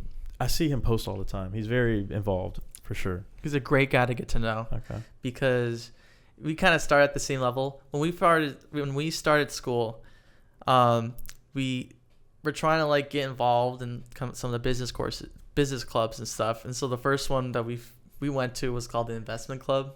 Do you remember that? Is it not a thing anymore? Is it still a thing? It's barely a thing, to be honest. They don't really meet anymore. But when they did meet, it was literally just another lecture about, this is what finance is. This is the big companies to know. And then they teach you about derivatives. I was like, this is literally a course. You know, it's not a club. Yeah. You know, like people come in and stuff. This is like another lecture. So we met there. We're like, man, this investment club is just not hitting. You know, we're right in the middle of Charlotte. And I'm like, we need to get like some big figures here. They're here. We just gotta reach out, you know. So Josh was mainly big in real estate.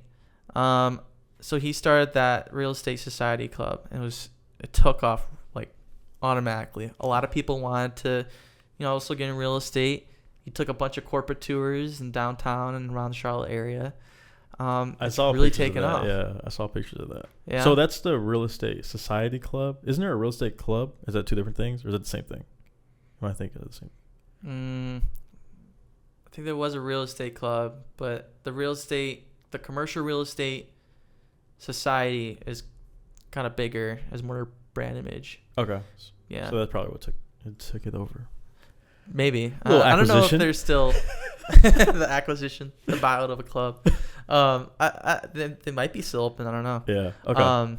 But yeah, when we had that like final meeting this semester, like a big real estate private equity guy came in talking about his backstory, and the number one thing that he and even Josh said was just what you learn. What matters is not what you do in college. What matters is what you do outside of it, and that goes according to your career as well, to your job. You're going to learn so much in your job, but you still have so much free time as well. Yeah. To do community service, join professional networks outside of college, or not outside of your job. Reach out to professionals, get involved. Like when I go into Harrisburg, I'm actually considering like helping out the city itself, getting involved, going to like town hall meetings and such. Okay. How big is it? Do you even know? Like the population? I'm assuming it's not like super big. No. But not super small either. So I don't know the exact population. You gonna run for mayor of Harrisburg? I don't know if I ever want to run for politics. No. It's a lot of work. Yeah, no, my uncles asked me that before. I was like, I'm good on that one. Yeah, my parents said that too. They're like, why don't you run for Congress or something? I'm like, finance is pretty cool too. Yeah. I was like, yeah, I'll be fine here. So what? Because I mean, I've been asked this, like, what, like, if you're asking, like, a freshman's coming in to UNC Charlotte, what recommendations would you give? Because I always say, like, especially if they know they want to go into, like, business or finance, I always say, like, you should probably, like, work on certificates, like, at least get the SIE, take that test, or CFA level 1, or just, like, the Corporate Finance Institute, which teaches you, like, what's it called? Financial. They teach you modeling pretty much, like how to model and things like that. Like on Excel. Is that Wall Street Prep talking about? I think they work with Wall Street Prep, but like all of those, like like Wall Street Prep or Training the Street or CFI, things like that. I'm like, always, you should do that and then probably join some clubs. Yeah. But what if there was a little freshman that came up to you? He's like, hey Mike, what should I do? What would you recommend? Get engaged. Yeah? Get engaged with the school. So how engaged? Because I feel like, would you say run for president even? Oh, like SGA, student government? Or it's up to you. Yeah. Up to you. I mean, I know some really great guys that are in student government. They really, truly want to, like, bring about change and that. So, I mean, you got to kind of have a passion with that, too, because running is not just running and you get in and then you have fun with it.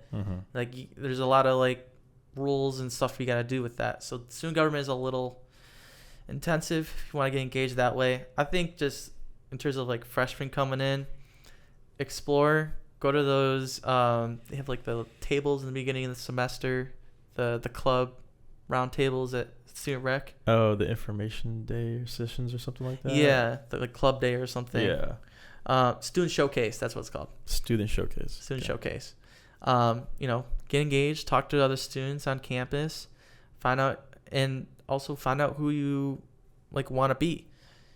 College, some people already have that, like, go at it, like, behavior, like, I know what I want to do for the rest of my life. I'm just going to go to college and just do that strictly. And I respect that because there are not a lot of people like that today. So if you're going into college, straight out of high school, find yourself and find your passion. And your passion is not your major. It really isn't. Like, my passion is not finance. My passion is helping others. It can be that vague, in my opinion. Because if you find enjoyment in, like, other subjects, like, I like theater, I did theater, military, I did biology. Like, I have a ton of, like, passions of mine, but they're not really passions, they're just interests.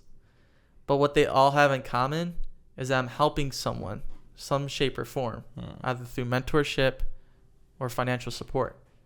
That's my passion. That's what gets me out of bed, is coming out to, like, coffee talks to go talk to, like, students who are, like, juniors and stuff, or sophomores, and just giving them advice about their career, moving up their ranks, things that I've learned in college that I wish I learned earlier, and stuff like that. So, yeah, find yourself. So would you say experiment? I was gonna say, so don't make your major your passion, or, like, if you love art, history, you should choose that as a major, or no? I mean, no. So, like, art, there's different types of, like, art styles, right? Their passion is kind of, like, towards what type of art you create. If you're a musician, you play the trumpet, you love playing the trumpet, you want to pursue a career in it, that's your passion, what was the other thing? No, I was just saying art history as a... Oh, history. Yeah. So, like, there's other people that, there's people that love studying, like, post-World War II history, and then there's some people that love, like, ancient Rome history and stuff. They love learning about it. They love how it can affect our society, thousands of years back, and how it still impacts us today. That's a passion. And going out there, like, I also watch a bunch of, like, history YouTube channels and stuff. Okay. And there's, like, guys that, like, know everything about, like, every battle that happened in World War II, but when they talk about, like, the Napolean Wars, they're like, oh, I don't know what that is. Yeah. They're like I know what it is, but, like, I don't I didn't really dive into that, Mm-hmm. because that's their passion is World War II and how that occurred, the big players. Mm-hmm. That's a passion. Do you like history? I like history, yeah. Yeah. This isn't really history, I guess. What's your, if you had to go to one time period, what would you go to? I'll probably stay here. To be Really? honest. No, I mean, you don't have to like stay there. You just go there and you visit. Oh, visit? Yeah, okay. you don't yeah, have if I, to. If I just, I was gonna say because like the because we have plumbing and we have AC. yeah, like we got so much technology now. Like people technically died sooner in the past than like today. Like people live up to 100, 120 years old. Back then, the max like age was like what 40 or something. I don't know. Yeah, it was something. It was like really low. I was like, I don't know if I want to live back then. I think there was old people. I think it was just a lot of people died at like when you were a child. I think a lot of people died as babies. So that was the issue. Yeah. Yeah. But if I had to go visit some sort of timeline, I'd probably want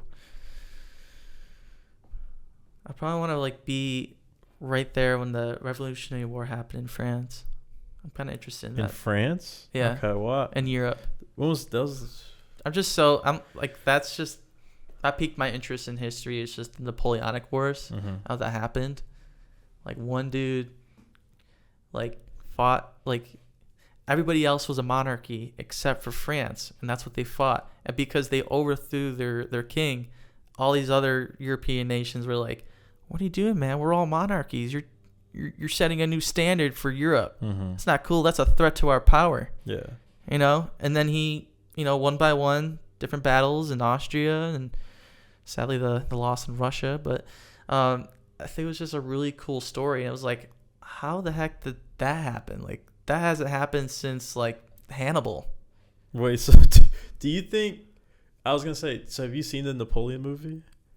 Yeah. Did you? The new one with Joaquin. How'd you feel about it? I haven't seen it, but I heard people were saying this like... So...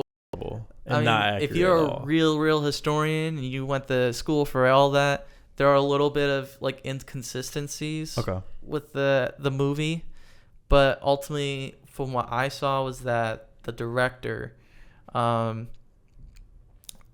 something called like people like falling asleep sometimes in the movies if it gets too long. I mean, you're trying to compress like 20 years or 40 years of this guy's life into like 2.5 hours. Yeah. So it's really tough to do that.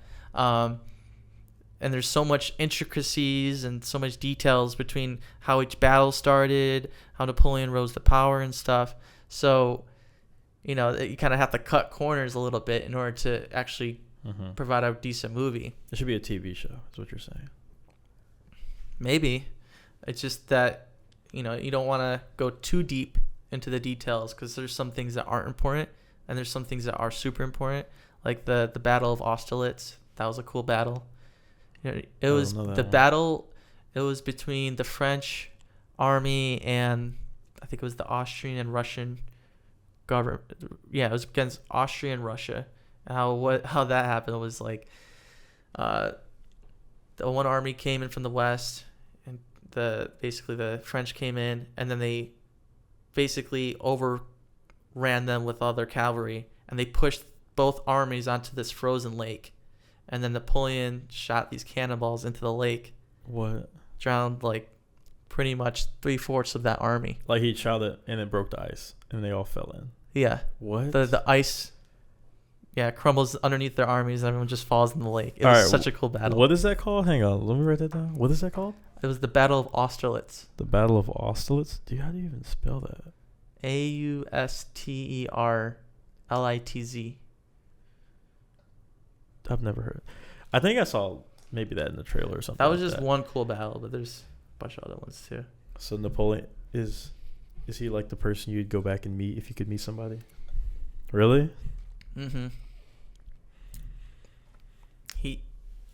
He fought all of Europe to maintain a democratic republic against all these monarchies that held power. Like he was the driving force to why we have a free country in the USA today, technically.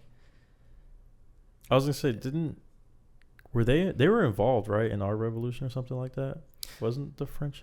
I'm not sure. I'm not too sure. The U.S. was originally, we were just colonies, and then the French Revolutionary War kind of happened after we formed as a nation, and then we didn't go back into the revolution because we were just forming our own nation. We're like, we just got here, y'all. Let's set up camp before we get into another war.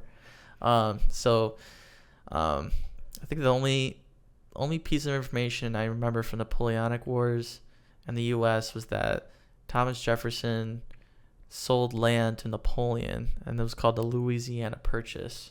Oh yeah, that was their only contribution to the revolution, was that land, and they got money so that they can buy more stuff to go to more battles in Europe. Oh, that's what it was. It was okay. They sold it to us. That's how we got all that land for super cheap, right? Yeah. Nice. I think it was $5 million. Something. Like I remember it had the word. I know it had the number 5 in it, but I don't remember how much it was. All I know is there's we also bought Manhattan. I find that so crazy about do you know how we bought Manhattan from Native Americans for a ridiculous amount, $5 or something like that. Yeah. I don't know how much it was, but I have a little history about Manhattan itself. So Wall Street, there used to be I believe there's a Dutch fortress that originally was there, and then America came in, formed the nation, and so how that island of Manhattan, there was a giant wall that kept out everyone else. That was created by the settlers basically, and so that's why that street is called Wall Street, because that's where the original border was for the colony. Oh. Yeah. That's why, and then Broad Street, or is it Broadway? Broadway? Street? Yeah, Broadway. It might be Broadway Street. That's the largest stretch of road going up from the fortress, up the Manhattan Island. Really? Yeah. That's cool. Wait, I didn't know that. So that's why it's called Wall Street. Because where it got the name from. Because it's built along the wall of the original colony. Oh, dang. I wish Charlotte had something cool like that. I want to know why it's called South Tryon. Probably I don't know. It's probably no cool story behind that or something like that. The only thing I know is I was talking to my last guest, and he was saying that they're something about, oh my god, I should know this, because he was dropping more Charlotte knowledge than I know, and I've lived here my whole life, and he was spouting off all this. I was like, dang. But something about the Bank of America building is built on the tallest piece of land in Charlotte or something like that, the hill. That's really? Why you can always see the building from every direction, because it's taller, it's elevated. Yeah, it's elevated, and it's taller than all the other buildings. Oh wow. So that was a good old Hugh McCall that did that. That's cool. Yeah, but that's the only Charlotte history I know. I feel like I should know more, but I might take one of those tours, honestly. Yeah. So do you think you'll end up going to Wall Street ever? Because me personally, I have kind of don't really have an interest of ever going to Wall Street for the most part, but I know some people kind of intimidated to go to Wall Street. I'm not intimidated. I'm kind of reluctant to go to Wall Street. Yeah. I don't feel like, there's a bunch of other cool cities out there that have a huge financial base than just Wall Street.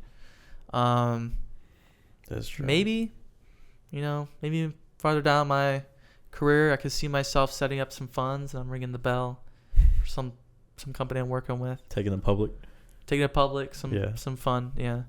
That's probably the only reason I would go to Wall Street. Honestly, if I ever was offered a job in New York, I'd probably just take it down. I'd be like, no. Yeah. I couldn't. Why not? You're from, well, I guess. I'm from Rochester. Yeah, that's far, right? How far away is that? It's it's probably 3-hour drive, 4 hours. Never mind. You're not from there. Yeah. But, okay. Yeah, I was gonna say, because I would never have zero interest. I really don't want to go there. If you see me on Wall Street, it's probably because I sold my soul. So it's last option. I had to get somewhere, Yeah. Well, I don't know. I hear a lot of issues with just the living cost there, especially. Oh, don't even. Yeah, the rent is crazy. The rent. Yeah, you get this little tiny room. It's $2,000 a month. It's really? I heard that's a part of the issue why we have like rent is increasing so much in Charlotte is because people are like from up north are used to $5,000 for rent, or like $4,000, and they come down here and they see a double the apartment size, and then they see it's like only $4,000, and they're like, oh, this is $1,000 cheaper. Like, I'll happily agree to pay this, and then so all the rent is increasing, and everybody in Charlotte is like, what the heck, like. Yeah, well, the reason also too why the rent is increasing is just there's a low supply of actual housing available in the market. Mm-hmm. I actually did go to Charlotte for a CAIA event for affordable housing. Mm-hmm. They were talking about that in Charlotte. There's a huge lack of housing, and what the main issue that I remember that they talking about is just there's like a lack of institutional investors in the affordable housing space. And there's a reason for that. It's lesser returns. You know, you got to wait longer for your return to come back. That's true. Which happens, you know. And so that's why, I don't know if you know this, but Charlotte also has their own real estate investment fund too. It's called CHOIF.